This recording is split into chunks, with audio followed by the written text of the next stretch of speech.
Hey everybody, Mike Burkholder here with Contra Costa today. This is episode 3. I'm on a field trip here in Livermore at Rosa, Fierro, Cellars, this is Rosa. Hi. And she is having her grand opening next Saturday, December 9th. And you make wine. Yes, I do. So, the first question I have is, how in the world did you even get into it? Well, I had a friend who owned a winery here in Livermore, and I was working in his tasting room with him, and I just kind of got interested in it, and then we started making port in the garage, and then I decided I wanted to make something a little more substantial, so he let me make the Cabernet that year for the winery. And so the first time I made Cabernet, I made 8 barrels of Cabernet, and then the next year I decided I wanted to just make my own, so I bought some fruit from Thatcher Bay, and I made a ton and a half of Cabernet, and just kind of took off from there. So how much wine does like a ton make? A ton of wine makes 2 barrels. And then how many bottles is that? That's 50 bottles. 50 bottles. So that's a good year. Yeah. That's a good time. Sorry, that's 50 cases. 50 cases. Yeah. 50 cases. That's a good year. Yeah.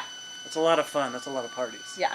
So we are in a working cellar right now, which is why you hear the background noise. And you're located on Graham Court off of Vasco Road. That's right. And for those that want to attend your party next week, how do they do that? You can buy tickets on Eventbrite, or you can buy tickets at the door. It's $20 per ticket. And it's going to be a grand release party. And basically what we're doing is we are going to have different stations. And at each station, you'll learn something about the wine. So the first station will be the oak Chardonnay versus the unoaked Chardonnay. And you'll be learning about different types of, how oak influences Chardonnay. And the next station will be a vertical tasting of the Merlots of 2013, 2014, and 2015. The next station will be 2 Cabernets that I made, the same vintage from the same vineyard, but made very differently 2 weeks apart. And then last but not least, we have our blend to taste. Which is a good blend. Thank you. So how does one even learn about wine? How'd you get into it? I mean, how hard was it to learn the process? I got really lucky when I decided to make wine. I ended up at Tenuta Vineyards, which is what they call a crush pad. It's where a lot of small wineries work out of the back of one bigger winery. And I ended up there with some really awesome winemakers. Shabbos Akal from On Guard Winery was there at the time. Steve Zaganti, Steve Berman from the Three Steves, Michael Chalkley from Enoteca 5. And, of course, I had Bruce, who's the cellar master there at the time, helping. And so they all just sort of mentored me. And when they saw I was really serious about it, they would just teach me little tiny things here and there. And when they saw me doing something wrong, they would correct it. Or if they saw that there was a better way to do something, they would show me, giving me ideas about how to, or just watching them, if you have a wine that is lacking color, like taking skins from another wine and, pressing on top of them and that sort of thing. So in life, kind of like winemaking, but in life, having mentors, that's very important. How do you think it sped up your process of learning how to do everything, and who were some of your biggest mentors? All of them, those 4 for sure, definitely. They were my mentors for 2 years while I was just learning everything. And they would teach me something, and then what I would do is I would go home and I would Google it or find research papers on it. From UC Davis, I used to go on and find just research papers, and I would just read and read and read. And, basically it's like getting a free education at the public library. Sure. That's what I did. So what was your biggest mistake in the 2-year process of learning? In terms of winemaking mistakes, let's see.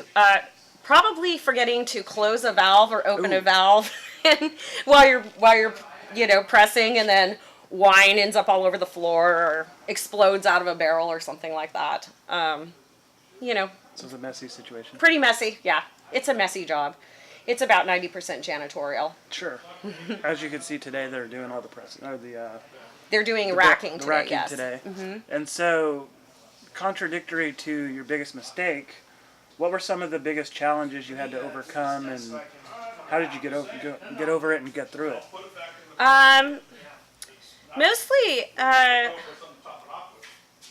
Mostly just, things like, just things in the wine industry come up at the last minute.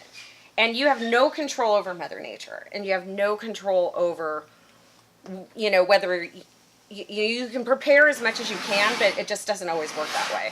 So, for example, one year I was going to press my wine, and I went to go empty the barrels out, and they were moldy.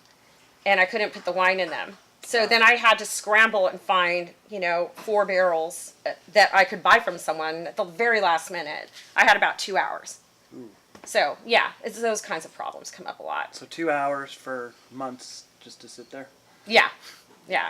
So, and then if if you can't get barrels, then it's like, okay, well, then what do you do? Okay, you find a tank. Well, if so all this stuff just, unravels Sure. at the last minute when you're going through harvest and crush. And So one of the other things I think that's interesting about the wine industry is, and it's kind of like farming too, is everyone's so helpful. Where other industries, not so much. It's so much competition. Whereas the wine industry, everyone seems to want everyone else to succeed because it raises the bar for the whole community. Mm-hmm. How's Livermore embraced you? totally embrace me. And everyone here is interested in raising the bar for Livermore Valley to get people to come here and taste our wines. We all help each other out. And, anytime anybody needs anything, we all have each other, we just text each other, do you have any dry ice? Do you have a barrel here? Do you have a rack here? And we all support each other. We go to each other's tastings. What are some of your favorite wineries in Livermore? I like all of them, but Sure. I really... Sure you do. There's certain people okay, let me start over. Okay, it's a personality thing, I get it. Yeah. But What are some of my favorite what are some ones? of your favorite wineries to visit? Well, one of the wineries I love going to is Ehrenberg Cellars because his winery is fun. We have a lot of fun there in his tasting room. And I also like Rhonda Wood, the Wood Family Vineyard. Three Steves, of course, they're my mentors They've got a good view. for a long time, and they have a beautiful view up there. And I love McGrail. Mark Claren's also a good friend of mine. And Cuda Ridge is one of my favorites as well. They got some of the best Petit Verdot. Yeah. That guy, he's a good Larry dude. makes some very excellent wine. He's a very good guy. Now, as far as to tie this into Contra Costa, how are the folks over there helping you? Well, Favalora, Frank Favalora, who's from owns Faval. Let me start. Frankie, your name's so complicated. Okay. That'll be in the bloopers. Frank Favalora, who owns Favalora Vineyards and Winery, is also here with Chris and I in the facility, and he has a vineyard in Contra Costa County, and he grows Zinfandel grapes, and so we make a lot of Zinfandel here from his vineyard. And so I've learned a lot about Contra Costa County just through him and his connections in the vineyards that are out there. They're growing fruit, and their fruit, comes in a lot earlier. The soil is more sandy. Lots of sand. Mm-hmm. They're big on Zinfandel and Oakley. Yeah, that's where his winery is in Oakley. And so, do you use Contra Costa grapes yourself? I don't. You don't. Mm-mm. Why not? I can't get access to them. I've tried. You tried. Yeah. So, well, maybe next time in the future. Yeah, I'm definitely. I'm trying to. Yeah, I would love to get a hold of So, some of Frank's. any of you growers in Contra Costa, give her a call. Yes, please. One of the things that we met a year ago, and what really interested me was you were starting off planning that you said by next year I'm going to do this. You better come. You better be here. But what was interesting to me is that at that point you were brand new in terms of starting to distribute your wine. You were almost selling it out of your trunk to family and friends. Yeah, I was. You were lugging it on BART. Mm-hmm. You were doing whatever you had to do to get people to try it and learn from that. How's that changed from your trunk to today? Still selling it out of the back of my Jeep. Yeah. But legal, right? Yeah. Legal. Yes, but legal. It You have your yeah. licenses? Mm-hmm. Yeah, selling it out of the back of my Jeep. But yeah, so today I finally have everything in bottle and labeled and ready for sale. And I have all of my varietals. I have more varietals available now than I did. So what do you last have now? year. Because I know before we tried the Merlot, we tried the Cabernet, I believe. Mm-hmm. And you had some other really good wine that I can't recall, but it was really good. I have an oaked and an unoaked Chardonnay that I made this year. Okay.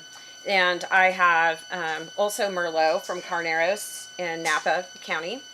I have 2 Cabernets I made from Thatcher Bay Vineyards in Livermore, locally here. And then I have a blend that I've made, which is a 50% Merlot, 50% Cabernet blend. Okay, I think that's what I had, the blend. Mm-hmm. It was really good. And Thanks. So what's like your most popular one so far to date? So far, the Cabernet. Okay. Mm-hmm.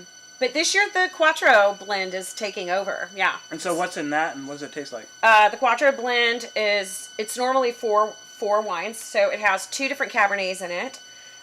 It also has Merlot from Carneros. The 2 Cabernets are Thatcher Bay Cabernet from Livermore, and also Smith the Ranch Cabernet from Livermore. And it's 1% Cab Franc. So when people come on December 9th, they're going to have the different stations. You're going to have different wines available, but how big is your facility, and kind of how many barrels do you actually have? Okay. I'm about 500 case. I'm up to about 500 cases. I have around. Let me start over again. Hold on. That's a lot of wine. I know. I have about 500 cases, and this year I increased my production by 2 tons, so I made about 15 tons of wine this year. And I have about 60 barrels of wine right now, ready to sitting, waiting to be bottled and aging. So you're going to have even more next year?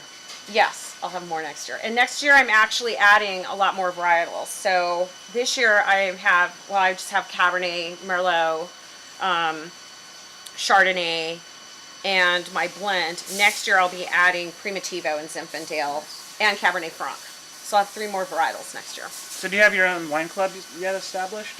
Yes, we are starting a wine club, which will be available this weekend to sign up for the wine club, and also on my website. So what's the deal? I'm trying to do the wine club. I want to do the wine club very differently, and basically it's going to be you pick how much wine you want and what you want. So you'll get an email saying, we're going to do the release. What would you like in your release? And we'll package it up for you and send it your way, however many bottles you like. Most people drink, like to drink at least 2 bottles of wine a month. So we'll have available. That's it for most people. Not you and I. What do you know about my wine drinking? So we'll have it available 2, 4, 6, or 12 bottles a month, or quarterly, or biannually or yearly, whatever people Weekly? like. Weekly? Weekly would be good. 12 a week, I'll sign you up. So that's 2 a night, 2 bottles a night. You can handle That's that. an expensive habit. Yeah, it is. But you get a discount in the wine club, remember. Yes. Hey everybody, we're in the back where all the action happens, tasting some wine. This is my first glass, I promise. No? Alright. Anyway, so one of the cool things about what you do with your wine labels is you actually love photography. Yes, actually I was a photographer before I was a winemaker. What kind of photography? Mostly portrait photography. Okay. And so one day, it's kind of a cool story. So one day you're sitting there, figuring out what to do with your labels and coming up with the design, and you look at the bottom of the barrel, and your eye kind of catches Exactly. some redness. Yes. So one day I was racking. I was at the winery, and my friend Shaba was racking some wine, and I was taking some photographs for him for his tasting room. And I looked into the tank. It's one of these stainless steel tanks, like the one behind me. And I looked down into the tank, and I saw this really amazing pattern on the bottom of it. And so I snapped a couple shots, and then I ran it through some filters, and it just came out to be this really cool fiery image of the bottom of the stainless steel tank. And then every time we racked wine, I would go and take the photo of the bottom of the tank and put it through, process it. Lots of different colors. And every one basically had their own stamp, every single one is so different. And so I showed them to a friend of mine, Debbie Francis, who actually manages Hannah Nicole. over at Hannah Nicole Vineyards. Brentwood. in Brentwood, and she loved them. And she actually, I have them on my business cards, and so she took them and she taped them to the front of these bottles that she had, and sent them to me and said, "These should be your new wine labels." And that's how they became my labels. So Debbie Francis gets the credit. She does, yes, she does. And you met her actually pouring? I actually met her, and I used to pour together in Livermore. Yes. Mm-hmm. Nice. Yes. And so we're back where all the action happens, of course. Mm-hmm. And so how long does your wine stay in the barrels? It depends, really. I start tasting them at around maybe 18 months to see if they're ready to get bottled. Normally, I leave them in for about 22 to 26 months. And so if someone wants to buy your wine, I know you could go to the back of your Jeep. You could come here and buy it. Yes. What's typically the cost? What is your wine bottle range? My wines range between $28 to the Merlot is $45. It's the most expensive bottle I sell. And you can buy it on my website, or you can contact me. You can call me, and I will ship it to you. I will meet you, whatever I need to do. I'm also going to be pouring starting in January every Sunday here at the facility. So every Sunday they could come, and I'll put the address in the link. Yes, definitely. Other than that, I mean, I thank you for having me. This has been a great experience. I love trying all of your wine. You're welcome. I'm glad you came by. Even the bottle you gave me a year ago, we finally just opened that for Thanksgiving, and it was so good. Your recommendation on letting it sit for about an hour, that really did the trick. Good. Even though I tried it right off the bat, letting it sit really made a difference. She's a good friend. Really check out her grand release party next weekend, December 9th. So actually, when you see this video, it'll be a few days from now, but just really check her out. It's really fun. She's a fun lady, hip chick. You've just been, you're moving miles a minute here. So keep up the good work. Thank you. Thank you everybody for watching. Please follow, subscribe, and we will be back again, hopefully at another winery, because this is kind of fun. Yeah, good. Cheers. Cheers. Thanks for coming out.